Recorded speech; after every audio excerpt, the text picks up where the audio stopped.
Le verdict est tombé. Le Conseil constitutionnel a proclamé Paul Biya vainqueur de l'élection du 12 octobre 2025 avec 53% des voix. À 92 ans, l'homme prolonge un règne entamé il y a plus de 4 décennies. Le chiffre est officiel, la tension aussi. Au moment où l'annonce est faite à Yaoundé, la rue réagit. Des cortèges se forment à Douala, Garoua, Bafoussam. Les forces de sécurité interviennent. Des morts sont signalés, des dizaines d'arrestations recensées. Le principal opposant, Issa Chiroma Bakari, conteste le résultat et revendique toujours la victoire. Le Cameroun entre dans cette phase où le pouvoir légal et la légitimité populaire ne se confondent plus. Cette victoire officielle s'inscrit dans la continuité d'un système politique que Paul Biya incarne presque à lui seul. Mais elle met aussi en lumière une autre géographie, celle des fractures sociales et générationnelles. Dans les régions anglophones, la méfiance demeure. Dans le nord, fief du Challenger, la colère gronde. Et dans les grandes villes, la jeunesse regarde le pouvoir comme une institution étrangère à son temps. Bienvenue sur Géopulse AZ, la chaîne qui décrypte le monde sans clichés et avec un regard enraciné dans les réalités africaines. Ici, on ne cherche pas à juger la politique, on cherche à comprendre le temps. Aujourd'hui, nous revenons sur un moment charnière. Le Cameroun face à son futur. Un pays suspendu entre continuité et changement, entre stabilité et souffle nouveau. Quand le Conseil constitutionnel proclame un résultat, il clôt une procédure et ouvre une épreuve. La procédure dit la loi, l'épreuve s'appelle confiance. Paul Biya détient un mandat juridique, mais la rue lui conteste un mandat moral. Cette tension n'est pas nouvelle. Mais elle prend désormais un visage générationnel.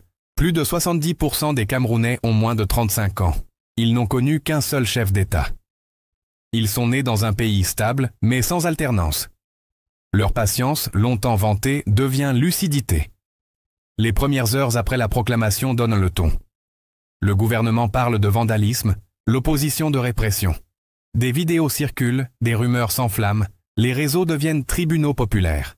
Et dans cette cacophonie, la vérité s'éloigne, remplacée par la perception, celle d'un pouvoir qui parle de paix et d'un peuple qui voit le contrôle.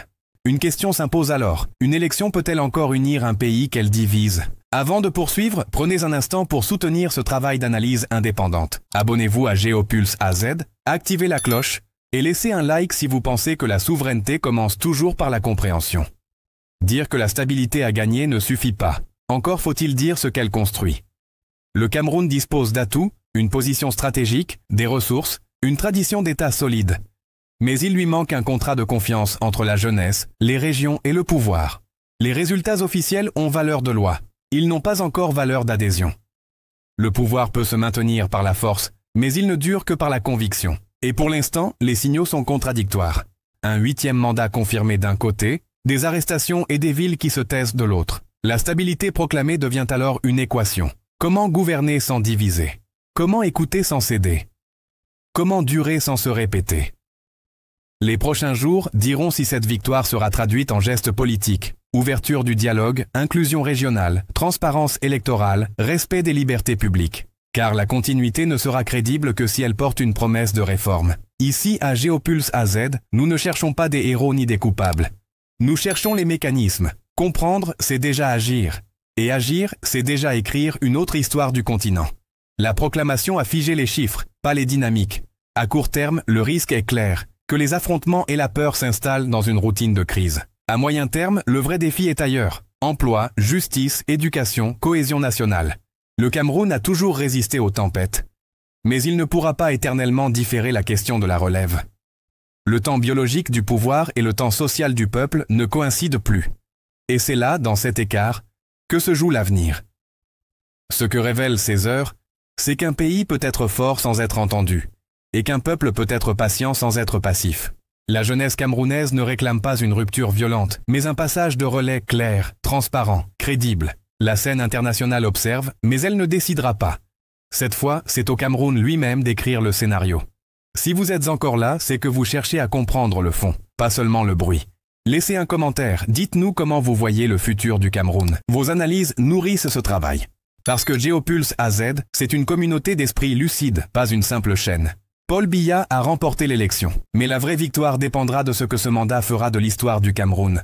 Le pays n'a pas besoin d'un miracle, il a besoin d'un horizon. Un horizon où la stabilité ne sera plus un argument, mais une promesse tenue. Où le pouvoir cessera d'être une possession pour redevenir un service. où la jeunesse cessera d'attendre pour commencer à bâtir. Le temps du pouvoir touche peut-être à sa limite biologique. Mais le temps du Cameroun, lui, ne fait que commencer. La stabilité ne doit pas empêcher le changement. Elle doit le rendre possible. Merci d'avoir suivi Géopulse AZ jusqu'au bout, là où chaque histoire révèle plusieurs vérités. Partagez cette vidéo à quelqu'un qui croit encore que la stabilité suffit. Et souvenez-vous, décolonisez le récit. Comprendre pour agir.